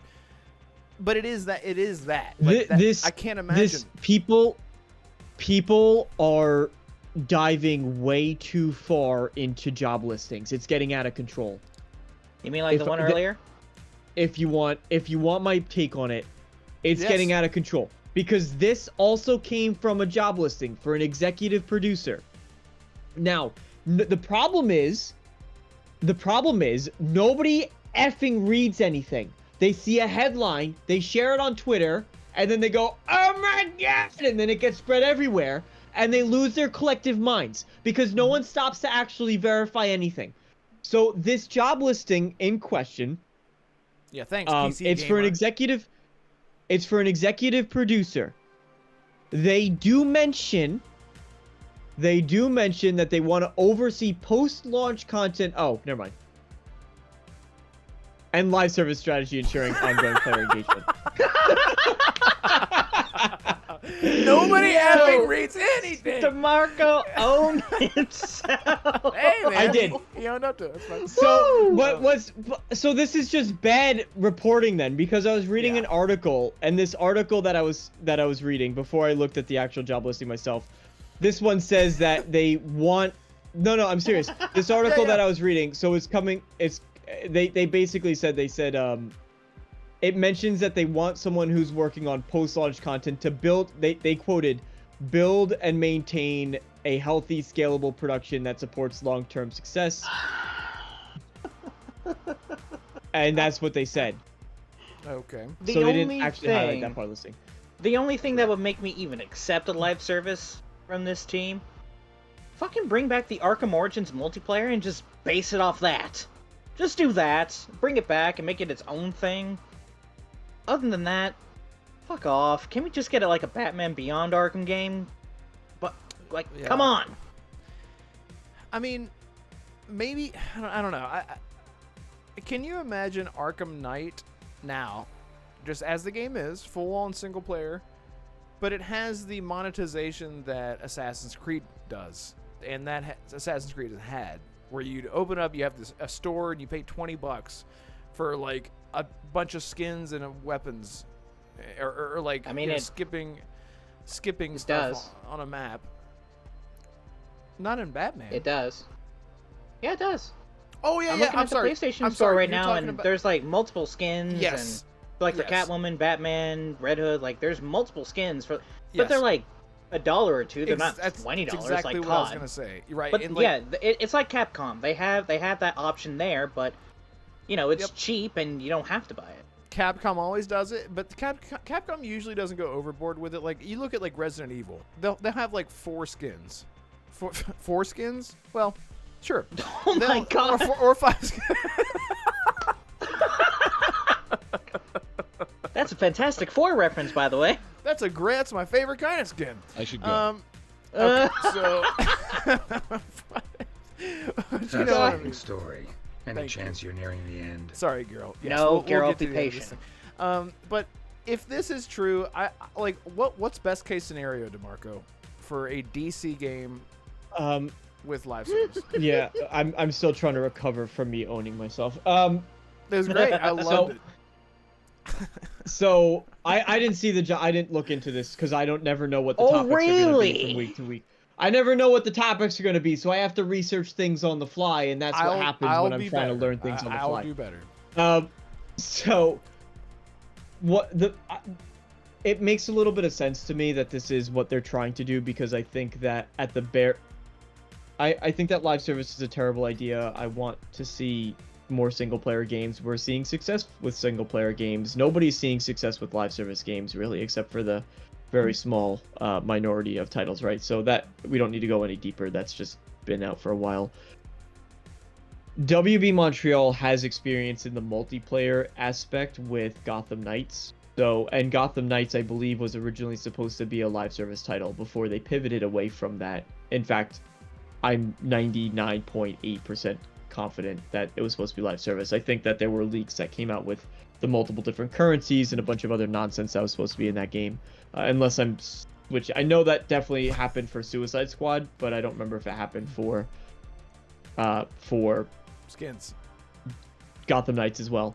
But so they have, at least at the bare minimum, they have experience in multiplayer, because that's I think often where they really get screwed, is that they are single player studios and they're like, we don't know how to make a multiplayer game, let alone a live service multiplayer game. I will still say that there's WB is just a mess. It's plain and simple. Like, they recently just split between Warner Brothers and Discovery. So there was a big merger between Warner Brothers and Discovery, and then they became WBD, and now they're just splitting again after not being together for that long. And this screwed up a lot of Wonder people. Woman game. They canceled. They screwed up a lot of people. That whole merger screwed up a lot of people. And things got canceled, projects got closed. It was a nightmare. So Warner Brothers has no idea what they're trying to do. They are going to hemorrhage talent at their studio, is the unfortunate part. Is if this game doesn't go well, they're going to completely and utterly just lose more talent. And then when you think about, well, I think the worst effect of this sort of stuff that a lot of folks don't talk about is, let's just say, Assassin, you're trying to get into the games industry. You're thinking, you're like, I want to work in gaming. Your top picks are going to be, and I'm just gonna speak broadly, not for you necessarily, but I'm just the popular Yeah. companies, right? I want to work at Larian. I want to work at CD Projekt Red. They made that awesome game Cyberpunk. They made that awesome Baldur's Gate. Like, I want to work at any of these studios that are making these really cool games. You're not going to look at WB Montreal and go, I want to work at WB Montreal. They made that sick or I want to work at Rocksteady. They made that awesome Suicide Squad game. Oh, hell no. Right. You know what I'm saying? I get what you're saying. Fun. Let's just take a breather here for a second. I would like to work at Atlas. I don't know about YouTube. That's where I would work. Well, yeah, but Or Capcom. that's what he's saying. It's like, wouldn't you? But yeah, wanna, that's what I'm like, saying. look I at a would studio never with work at pedigree? WB. Like, that's where I want to really. So what happens like, is dump all my now creative... the talent that you lose because a lot of like the founders of Rocksteady left during Suicide. Now there's a bit of controversy around that, right? Because supposedly they were crashing the ship themselves and then they abandoned it while they let the crew sink and they got off. So there's some ifs and buts around that, but in this instance, now you're looking and you're looking for your first job. You're going to attract you've lost your talent because nobody wants to work under these conditions making this type of game. Now you need to refill that talent, and you're not going to get the talented people. You're going to get the people who are looking for their first job, who are very, very junior, who are very, very green, who are just going to fall in line. They're worried about this with Bethesda. They're worried about this with Bethesda because a lot of, and I sort of have some comment because there's still a lot of people at Bethesda that nobody really talks about, but they just focus on the headlines of like this one dude left, but they don't account for the 20 people that are still there. But you lose a lot of time, and then you're refilling, and people will just fall in line. They're going to listen to orders. So when WB says make a live service game, they go yes sir, and they start working because they can't. There's nobody there with a pedigree to say no, we're not effing doing that. Isn't that what happened with Blizzard all those years ago? Before those devs left and founded Grinding Gears, and now they're making Path of Exile. Because I'm pretty sure that was a similar Blizzard, situation. But yeah, there's tons of high of well-known developers leaving their studios and actually going to do something because they didn't necessarily agree with what the publisher wanted. And what's going to happen is you look at like Ken Levine at Ghost Story Gate. Now we know Ken Levine has some he's hard to work with, but he makes damn good games. So if I'm trying to get a job in the industry, I'm gonna go to someone like Ken Levine because I have faith in what he's trying to do.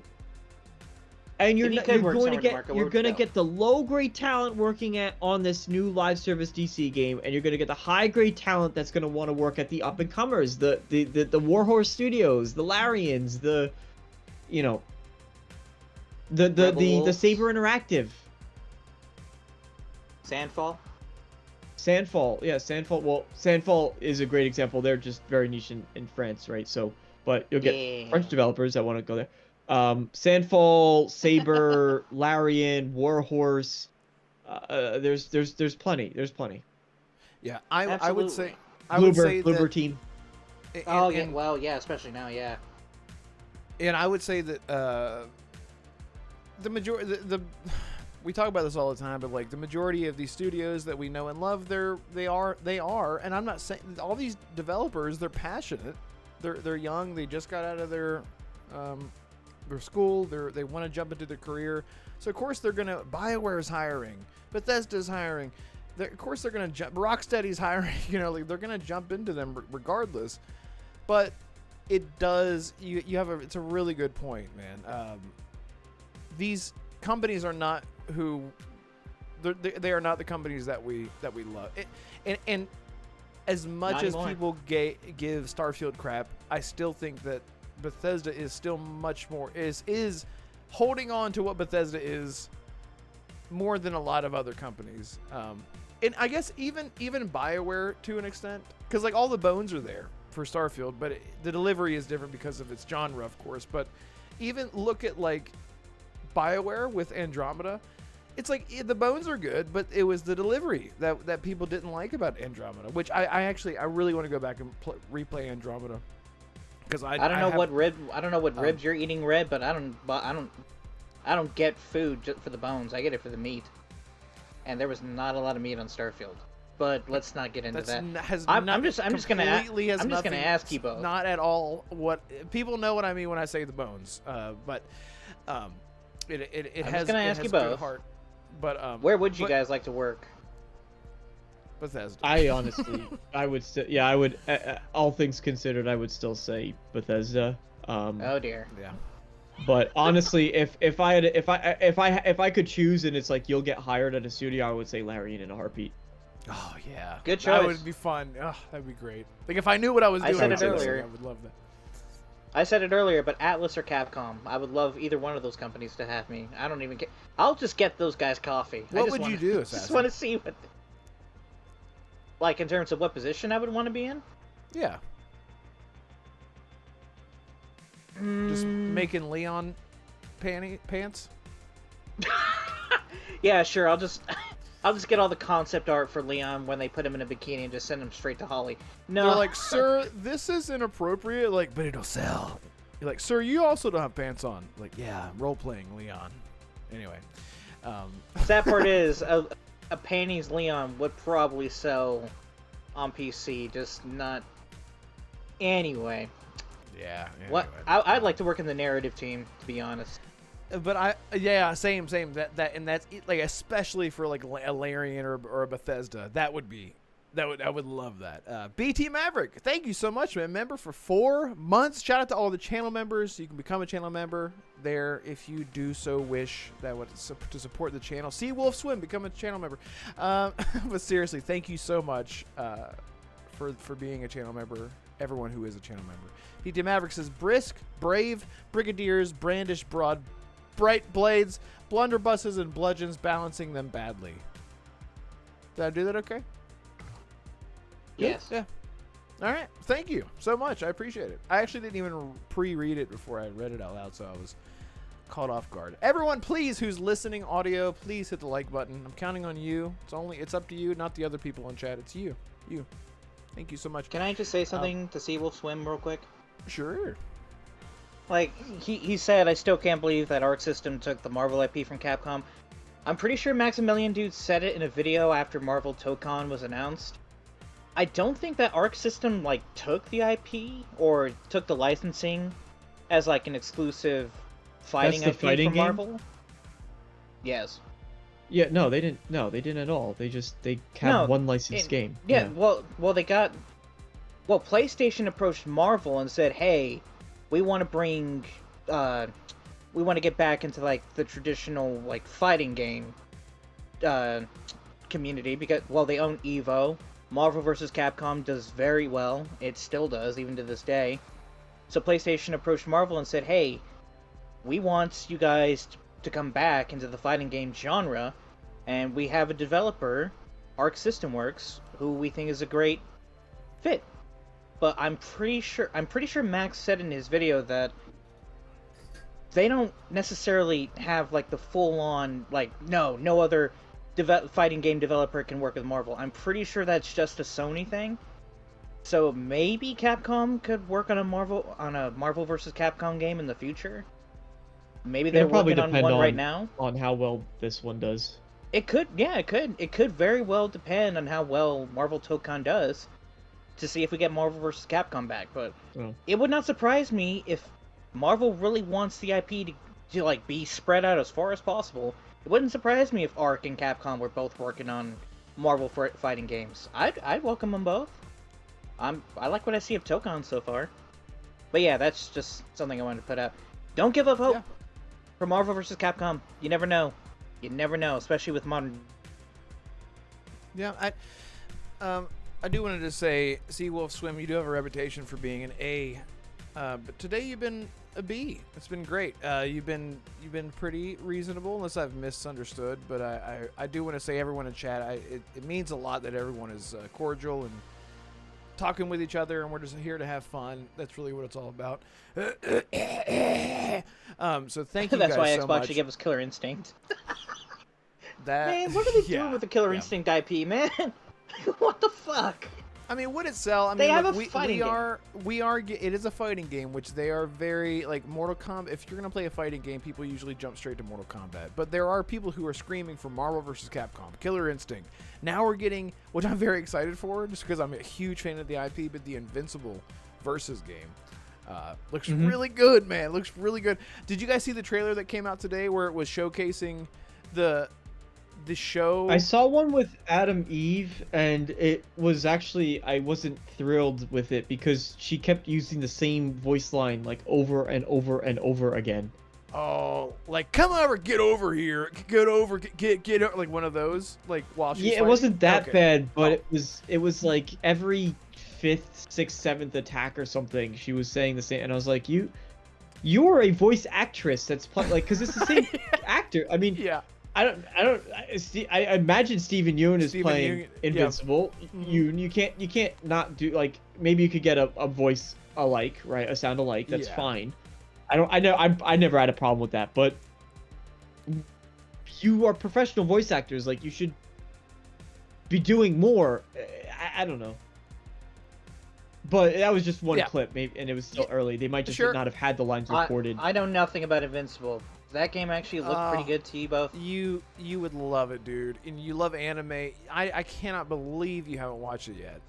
And yes, I haven't watched Solo Leveling either, but you would love Invincible. Hey, man. I'm telling you. I've offered you and I watch Solo Leveling. I don't mind going through that series again. That is look, a very good anime. Go watch Invincible. It's on Amazon. It's incredible. It's incredible. And anyone who hasn't watched Invincible, if you love The Boys or you love superhero stuff, but you want it to be more like adult and like gritty, that is Invincible. It's so good. Season 1 especially. God, it is so good. By the way, Yeah. DeMarco, I'm gonna watch Creature Commando because I didn't realize that is kind of what that is. I had no idea. I thought I was. Creature Commandos is binge worthy. It is so goddamn good. I think it was just the name alone that took Creature Commandos. It's not that at all. I had no idea. I'm an asshole. No, it's like I think it's in the first episode. I mean, you look at it and there's the Weasel, Dr. Phosphorus, a Nazi killing robot called GI Robot, Lady Frankenstein, and just a normal dude, Rick Flag Senior. Like, so you Yeah. look at it and you go, what the? I don't know any of these characters. I don't care. But that's honestly James Gunn's lane. Dude, is taking these Guardians of the obscure Galaxy. characters and be like, no, they're cool now. Guardians of the Guardians That's of the exactly Galaxy. like nobody cared about Guardians of the Galaxy until Yep. the movie came out by Yep. James Gunn. So I still don't care that's, about them now. They're great. Shut up. no, that's fine. But it's a good movie. Great. But that's his lane. Creature Commando. There's a couple like each character kind of gets their own episode, a bit. So Yeah. like GI Robots is fantastic. Every Lady Frankenstein is a sick character. Weasels is the best. But and Dr. Phosphorus was amazing too. They're all great. That's the part. They're all great. I love Yeah. Whenever Dr. Phosphorus is on screen, I'm having a good time. So Yeah. it's a fantastic show. And how about this? Listen, Assassin, because this is what they did with Invincible. If you're not invested by the very end of episode 1, and anyone who's seen it knows what I'm talking about, you will not like the show. Watch the first episode, and you're like, okay. And then, oh my God, the ending of season 1, episode 1, you're like, holy fuck! It is. You mean the pilot? The pilot. Yeah. Do I have to fucking say pilot for you to understand what the Yes. first episode? Okay, yeah, the pilot of the whole show. Yes, watch that. Just watch that, and you will. No spoilers. You will be like, oh shit. Okay, Look, man. what the hell is going on? Anyway, I paid for Amazon Prime for 2 months, only because I like the Fallout TV show. Maybe when Fallout Season 2 comes out this December, maybe I'll give it a shot. But other than Okay. that, I'm good. Just give me Fallout Season 2 already. I need to yeah. know. All right, so in other news, this is from Polygon. Shout out to them. I don't know any of them. 7 months ago, Tencent, the world's biggest gaming company, Tencent, revealed a new project, Light of Motiram, a futuristic open world from Studio Polaris Quest where machines rule the land. Does it sound familiar already? Because it should. If that sounds familiar, the actual trailer and its cybernetic animals only further implied a specific inspirational source, Sony and Guerrilla Games' Horizon series. Now Sony is taking Tencent to court over it. Filed on July, just 4 days ago, July 25th, the lawsuit intends to block Tencent from releasing the game, which argues violates Sony Interactive Entertainment's intellectual property, while also seeking $150,000 in statutory damages for each separate work in the Horizon series infringed. In the lawsuit, Sony calls Light of Motrim a Slavish clone. I don't want to say slavish. I want to say Slavish clone. Slavish. Yeah, Slavish. Of Horizon that I cannot say words. Egregious? Egregiously? Is that what it says? Egregiously? Oh, it is egregiously. Yes, I've never seen the word. I know how to say the word. I've never seen it spelled. Oh my god. I'm a YouTuber, everyone. That egregiously replicates some of the signature elements found in the PlayStation series. Notably, in egregiously, Sony alleges that Tencent approached them in 2024 through its Aurora Studios with a proposal to work on a mobile Horizon spin-off game. This is insane. But the Japanese company declined. Tencent's pitch, according to the lawsuit, proposed adding Eastern aesthetics and survival and crafting, pet taming, and whatnot. I added the whatnot, and multiplayer components to the Horizon series. The pitch deck included mock-ups of Eastern-inspired designs, blah, blah, blah. And essentially, so I'm done. That's me ending reading that egregiously. So they just essentially just said, fuck it. We're still going to make one. We're going to do our own thing. And we're not going to get sued because they'll never notice, okay?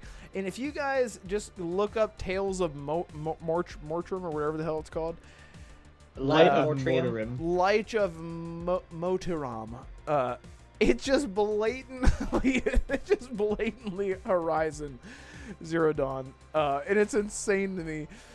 And I even put in the description that, like, Tencent is just so notorious for just gathering up studios, trying to get a bunch of money, and then just spitting them out onto the sidewalk. So I'm glad that Sony of all people is taking them to task, taking them to court. It's just good news. It's just good news all around. Now, for any people involved and affected by this, developers namely, the ones that are putting in the hard work to create whatever this thing is, these people are just doing their jobs, and I hope that no one loses their jobs. Hopefully they can land on their feet, because they will lose their jobs. This is a clear, closed case. Plagiarism. You're done. Like, there's not really too much to the story. I just wanted to talk about it just to show, like, I don't understand.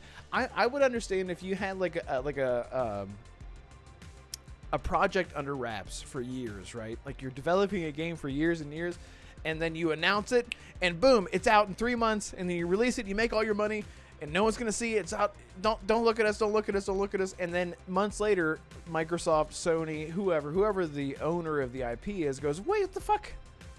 You just made a game called Man Spider, and it's literally Spider-Man saving the world. You guys remember that game? It was like an indie game. It was called like Man of War's Gods of the Sun, and it was just plain out, flat out Kratos on Xbox, this indie game, and you're just killing people. You guys remember this? And Red, you basically just described Power World. But that's the thing. There are so many Pokemon-like games that Nintendo does not come after. Look at Nexomon. Did anyone go after Nexomon? No. Why? Because it wasn't that successful. No one went after Temtem. No one went after fucking Temtem. I literally was playing Temtem 3 nights ago. No one went after Temtem. Why? Why? Because it didn't do that well. And as soon as something does well, like, this could be a hit. Nintendo just comes along. And it's so ridiculous. And it's, I guess I just wanted to bring this up just to bring more awareness to how fucked creative. I love this. I love how Nintendo goes after Power World. Oh, fuck Nintendo. But whenever Sony comes after this, it's like, oh yeah, Sony's on the right. Like, the fact that it's still funny to me. Like, Nintendo has no case against Power World. Like, they don't. The team at Pocket Pair did not go to Nintendo and say, hey, we want to make a Pokemon spin-off. And they're like, nah. Right. But no. So Pocket Pair is totally in their rights when it comes to that lawsuit. Tencent, however, you literally asked Sony Interactive Entertainment, like, hey, we want to make a Horizon spin-off. No, you're not allowed to. And they're like, okay, well, like Red said, fuck it, let's just make our own. And then you get mad that Sony's like, I have an issue with this. Like, dude, and can I just say, if you were gonna, like, make a mobile spin-off off of any of PlayStation's IPs, why did you have to do it based on the one that's the most boring? Like, come on. Horizon. God of War, Last of Us is right there. Yeah, and come on. At least with They already tried The Last of Us. It was called I don't know. It was up for 3 days. I already forgot. Oh, the day before. The day before. Yeah, they already tried. Yeah, exactly. Yeah, I forgot about that.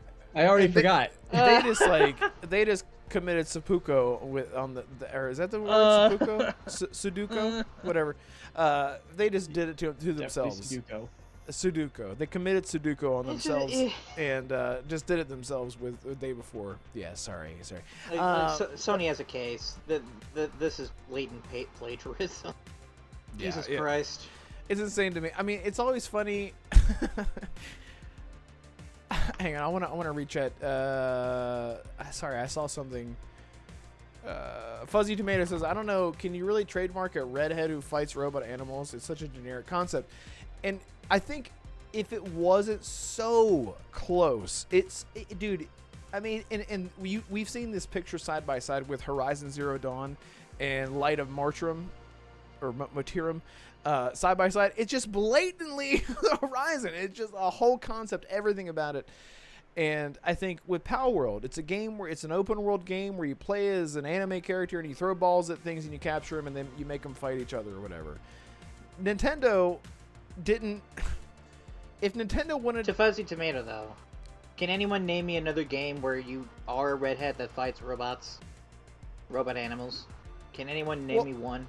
And what I was going to actually, it's funny you say that. What I was going to say before Damarco brought up the day before, imagine trying to copy The Last of Us, right? It's like, okay, could Sony go after a company if we had a dude with like a little boy this time and he's trying to carry him across the nation? He has blue flannel on and the boy looks a lot like Ellie but it has a ponytail. I was going to say he has a blue flannel instead of a green flannel. The boy's name is Billy instead of Ellie. And it's spelled Billie. Yeah, Bailey. Yeah, exactly. Then we might have a problem on our hands. But it's like you'd have to be so specific to actually get like called out for this kind of thing. But again, it's like we look at tactical shooters. It's like Ready or Not didn't get a lawsuit because they were trying to be like Siege. So it's just interesting. It's always interesting to me whenever I see lawsuits of big companies against other companies that are smaller. Well, Tencent's not small, but especially, I guess, in terms of just Power World and Nintendo, Pocket Pair and Nintendo. Anyway, I don't even know if you guys have anything to say about this. I just wanted to bring it up because it's just insane. It's just how they thought they could get away with it. It's just insane. Look, they're trying to do some different things. Like I'm watching, they have a 7-minute trailer for it. They're trying to do some different things with the crafting systems, and the combat looks different. This definitely, like Horizon's combat, you wanted to stay at, you had your spear, but you wanted to stay at range and pick them apart with the bow. This one looks a lot more almost like Monster Hunter, a lot more melee focused. So they tried to change it a little bit, and said, hey, it's not the same. We have melee focus in our but yeah, no bows. It just doesn't work that way. And yeah, you're right, you can't copyright fighting robot things, but when you have the same You need to. You can't have the same like silver robots with the bright blue neon lights on them, you know, in the same way that turn red when they're hostile. You can't do. You just can't do that. You can make robot monsters, but why not? Instead of having them like, oh, this one looks like a bull, this one looks like a pelican, right? Make them robot dinosaurs. Okay, now you're a little bit more different, right? You're doing a little bit something. Not give her blue hair and it's fine. You can't just say, oh, we're gonna change. But you need to, if you're going to attempt this, you need to have a bit more differentiation other than, like, the setting looks the same, right? You have the same setting, very similar environments, very similar armor for the protagonists with, like, the headband things in the same places. Same creature designs. They didn't try to change the creature designs. Like, at least Pal World wasn't saying, this isn't Pikachu, it's Mikachu. It's And Mokipon. It's Moki, yeah, like, Pal World at least had, like, what was it, like, Sleepo or whatever his name was, like, Grumpo or whatever, the guy with the pickaxe that was just like... Yeah, I know what you're talking about, I loved him, yeah. You know, that's different than what you would see in Pokemon, Survival, roughly, generally and speaking. crafting. Yeah. So... It was really foolish of Tencent to try to do, but Tencent's gonna get their comeuppance. Finally, probably. Finally, I hope so. Completely different gameplay is a pretty big differentiator. Depresso. Yeah, thank you, Drake. Depresso. It's not completely different gameplay though. Like the completely different gameplay isn't I shoot with the bow, now I hit with the sword. That's not completely different gameplay. Completely different gameplay is, well, no, we're doing this, but it's actually a survival craft, like it's a survival game. Or no, we're doing that same theme. We're gonna have robot animals, but it's horror themed, right? Right. Yeah. And at one point, I know, and so many people have talked about this for the past few years, where like a lot of companies are creatively bankrupt and they are just stealing ideas. Dude, this has been happening in the movie industry for years. Like, everything is a spin-off. It's borrowing ideas. Like, how can you do anything original nowadays? This is why a lot of the, like I just mentioned Invincible as an example. The Boys. The superhero fatigue is real. Okay, and it has been for years and years. Marvel has been struggling for years with trying to gain traction and gain that same excitement that we had back, 10, 11 years ago with, Infinity War. With the first three, with the Infinity Saga, yeah. Yeah, exactly. I think, and like I don't think now, I don't think the superhero. Well, hang fatigue the fuck is real. on. And now, What? So now, because of I'm gonna start calling you Jesse Norris for interrupting me. No, I'm just kidding. But now you're fine. So now we get things like The Boys, where it's like, oh, it's superheroes again. But the twist is that it's believable. Well, it's not believable. It's believable in the social sense, where it's like, this is how superheroes would actually be. It would be Tony Stark, the drunken asshole who accidentally like crushed a man's skull, and now he has to do like these social runs through media to like cover up his screw up, but he blatantly like crushed a man's head in public by accident, like by knocking down a building or whatever. Like if they made this game, and because I see what Fuzzy's trying to say, like, oh, it is a survival game, so like they have other mechanics to try to make it feel a little bit different, right? But you're doing the visually the same thing. Like, if this was taking place in a cyberpunk setting, right? It's like you need to have. There's no written rule. It's not like, well, it needs to be 45% difference, and this is the measurements by which we say this is worth 5%, and this is worth 10% of difference, and this is, right? You can't measure that, but you need to at least try, and it doesn't look like they tried. Yeah, it's a great point. Like, that's a great point. Yeah. Most games, we've seen this, and I can't cite a specific example, but I guarantee, like, you can probably find one if you try to look, right? you try to look for an instance where a developer really wanted to make X game and they couldn't, right? We made a pitch to work on a Batman game, but Rocksteady and Warner Brothers said, no, we don't want you making a Batman game. So we said, okay. So we went back and we made, we did something else, and it was still like it was still a superhero game, but it was our own thing. And I don't, it takes place in a medieval setting instead of a modern city. And it's medieval, and there's no hints of, like, you're not getting Man-Bat, and you're not getting One Face as the villain, or I'm sorry, Three Face. One face. You know, That's just a face. 2.5 face. 2.5 face. Like, I love I mean, how Batman does have an enemy named Bootface. Game Mad Patient says woke upon Poopy Chew. I don't know. That cracked me up. Gargle Snoggle. Woke upon. Anyway. But yeah, great points. I don't know what else to say about that. But yeah, it's just fun times in the gaming industry. And shout out to everyone that hung out with us tonight and who I really appreciate. All the channel members and all the super chats from Cypher, if they're still here, and Game Seeker, the channel gifts. So generous of you guys, and BT Maverick for being a channel member for 4 months. It's insane, man. Really.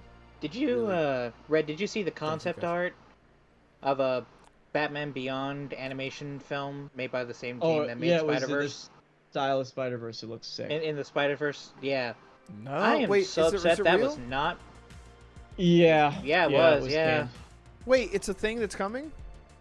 No, it was canned. It was just, oh, fuck, man. Warner it Brothers was- I has think no it was- idea what they're doing. I think it was by the same people too, wasn't it? It was, yeah. It was made by Yeah. the same animation Again, studio. let me and- guess. Fucking Warner Warner Brothers said- Brothers. Fucking Yeah, they said Warner- no. They said no, and then they were like, you know, we can make this into Miles Morales, and they went to Marvel, and they were like, okay, yep, let's do it. Like, motherfucker. I Warner, hate it. Warner Brothers can't catch a fucking Well, break. Warner Brothers. So there is context God to damn that it. too, though. Like Warner Brothers is very Catman. Bat Catman. Warner Brothers is very Stupid. hesitant about animation. So Yeah. and I was hinting at this before. Like I didn't want to go too deep into it because I figured a lot of people wouldn't care. But there's a show that I really like called Final Space, which I've talked about. I've mentioned at least Yes. in the Yes. past. But Final Space is fantastic. It was by an animator called Olin Rogers. And that show got canceled as part of a tax write-off when the Warner Brothers Discovery merger happened. Because Warner Brothers just doesn't have faith in animation. They don't really like it, which is iconic because their best DC products are the animated ones. And then you get Justice something like League. they just released a trailer for Batman Aztec. That's Like they're insane. literally doing Batman with the Aztecs when the conquistadors are coming over, and it's Batman like fighting off the Spaniard. Like it's like what the f is happening? I don't know what Batman's That's fighting. how they like- fight. That's how they fight back then. It's like you said, Damarco. Like their best, some of their best stories have been animation, like Teen Titans, the Justice they League don't- animated series, the Yeah. Batman Superman animated series from back then. They did Young they just Justice did- in the they just did, 2010s. They did a licensed Amazon, which was done by the Batman the Animated Series team, with Oswalda Cobblepot. A lot of people hated that. Oh my god. But look, I when it love comes His to already face. established characters, don't mess with them. If you want to make a new character that's original, then do it. But don't mess with already I established watched characters. part of it. I didn't finish it because I ran out of Amazon Prime. I watched part. It was actually pretty good. Well, either, like, why- either way, it's like Yeah. DC has made so many good animation like TV shows and films over the years. Why don't they double down on what they do right? God. It's like Warner Brothers is like, oh, we're doing something right. Let's fucking can it. Let's see. What are we screwing up with today? Let's keep doing that. What the fuck? It's a good thing that me and Arcane are not. It's a good thing that we don't decide what Warner Brothers does, because they would hate us. Like, we're getting an Arkham Beyond game. We're getting everything we could ever want. But ironically, their comics are doing pretty good. Surprisingly. I love this. I just want to read some of these. So, Man, Bad Cat Man. One Face, as Damarco said. Game adaptation has some great ones. Instead of Penguin, it's Penman. Jacob Tuba says Dr. Slush. Game adaptation says Hey Face. I said Dr. Freezy Pop. Game adaptation is Barley Flynn. I said Oswald Poppycock. Hoaxer. I love that. Hoaxer. Oh my god, Jacob Tuba's Deathstroke, but the stroke he kills is not safe for work. Yeah, exactly. No, you gotta use. You guys use forgot like Killer Alley. You gotta like the Jonkler. It's not. It's the Jonkler. The Jonkler. the Jonkler, yeah. I love how that became a Love meme after, I think it was either before or after the Absolute Batman run, which is currently still going, by the way. Very good The read. 6'9" jacked Batman, jacked man. Yes. With the battle axe. Yeah, with Yeah, the it's battle axe, insane, yeah. man. I'm just like, what There's this animation, I'll send it to you both, where it's like, Joker killed two people, he turns around, it's like, holy shit! And he's just looking up at Batman, he's like, who the fuck are you? What did I see? Yeah, didn't I just see that, or someone shared that to me or something? I think I shared that to you like a few months ago, but I don't Oh think my I shared god, it it was to Marco. insane. He just like shows It up was and he's hilarious. just like, and just this, and Joker's like, what the? Yeah, it's just insane. Dude, I love. Catman is a real character. Okay. I haven't said this, but I love the absolute universe that DC's doing with their comics. So it's Batman grew up poor with no money, like his mom's still alive. Superman grew up on Krypton until he was 12, and then it blew up, and now he's being hunted. Wonder Woman was sent to hell and is raised by Cersei. Like, she wasn't raised on Themyscira. I like it when DC does something new. That's interesting. Yes. Okay, I didn't know. And that there was Barry twisting it Allen like is that. Barry Allen is not the Flash. Wally West is, and He's he's the still Flush. a kid. He's a kid. He's being hunted by the Rogues. See, this is what I like when DC and Marvel experiment. They do something that's both sentimental to who the characters are, but it does it in such a new way that it's a refreshing take. And Marvel's doing the same thing with the Ultimate Comics. Like, Spider-Man is married to MJ with 2 kids, and then he becomes Spider-Man? Like, dude! Isn't that when Like, Mary where Jane were these gets- writers? She gets cancer and passes away because of his radioactive stuff. That is completely unrelated. that was that is like a real 2 thing. decades ago, my guy. That's that a real was a real thing. thing, but that's 2 decades ago. Yeah, well, I think that's actually why I loved the Wolverine that we got in Deadpool and Wolverine, because that was like, it was almost like that was the Wolverine that we saw in the X-Men animated series. Universe. Yes, Or like in the the animated universe, series, but yeah. like later on, like, so that's what happened to him. And that's how whenever I watch Deadpool and Wolverine, I'm like, I'm sure that there are things, there are wires that cross there that don't make a ton of sense. But to me, it seems like that is the Wolverine from X-Men '97. Is that like your that- headcanon? Like Just after cool- that just show the ended, way- that's where Wolverine went? Yeah, pretty much. I mean, because he's that same. Yeah, it just, I don't know. And I feel like that's why I love that character so much, because we got that version of him, even though we can still respect that Logan died and like he's dead, and that is the same Logan from all the X-Men movies and whatnot. Like that, his whole legacy is still there and intact. But I love seeing new versions of characters. So hopefully, I honestly thought that was going to be a MCU can one and pull that off, done. because the Doomsday stuff is coming soon, and it's kind of gotten me more interested to go catch up on Marvel stuff, so I can really enjoy that movie, because I am excited. Excited. About Oh, it. yeah. Oh, yeah, I forgot to mention. I did see Fantastic Four. Yeah. Really. If I had to give it a score, yeah, 8 out of 10. Definitely one of the best Marvel movies in a long time.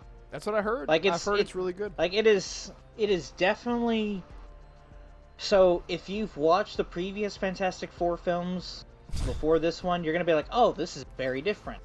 If you didn't, then you're just gonna be like, "Oh, well, I can see the Vision." Like the Fantastic, I had no faith that Pedro Pascal would be a good Fantastic Four, but the whole time I was watching the movie, I'm like, "Yeah, that is Reed Richards. Like that is who he is to a If he can just fucking keep T." his hands off of everyone, we hopefully will see him in other movies.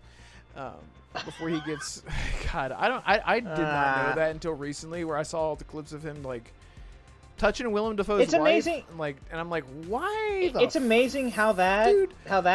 started trending, and then people were like, "Dude, here are some clips of women touching him. Like it's not, it's not that serious." And then like, here's some pictures of guys going up to hug him because he has anxiety. Like, I don't know what to believe anymore. It's like Is that yes, a real but thing? no.